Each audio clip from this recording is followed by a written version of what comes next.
আসসালামু আলাইকুম, কেমন আছেন সবাই?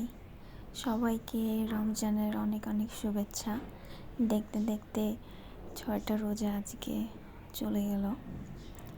তা আজকে ইফতারিতে আমি যেগুলো বানিয়েছিলাম সেগুলাই ভিডিও করেছিলাম।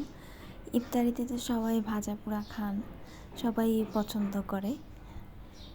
এক প্রকার ভাজা পোড়া ছাড়া তো ইফতারি চলে না বললেই চলে। তো আমি আজকে ডিমের চপ বানিয়েছিলাম, আলুর চপ আর বেগুনি। ইফতারিতে আসলে খুব বেশি পরিমাণ লাগে না, সব কিছু অল্প অল্প হলেই হয়ে যায়। ইফতারিয়ে আগে মনে হয় সব কিছু খাবো, সব খেয়ে ফেলবো, কিন্তু আসলে যখন পানি খাওয়া হয়, পানি খাওয়ার পরে আর কোনো কিছুই বেশি খাওয়া যায় না। বিশেষ করে এই ভাজা পোড়াটা প্রথম কয়েকটা রোজাই খেতে ভালো লাগে, পরে যে আর খেতে মনে চায় না আমার। তো এই যে আমি ডিমের চপ বানাচ্ছিলাম।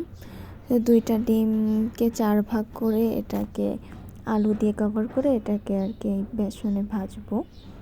আর যেহেতু লোক কম, 2-3 জন মানুষ, আর সবাই মাশাআল্লাহ সেরকম খানেওয়ালা যে 2 পিস 3 পিস 4 পিস করে বানাইলেও 2 পিস করে থেকে যায়। তো আমরা 3 জন মানুষ ছিলাম, 2টা ডিমের চপ বানিয়েছি, 4 পিস করছি, তারপরেও 2টা থেকে গেছে। এই হলো খাওয়া দাওয়ার অবস্থা। তো সবাই ভালো থাকবেন। এই ছিল আজকে আমার ইফতারিতে ভাজা পোড়ার আইটেম। আল্লাহ।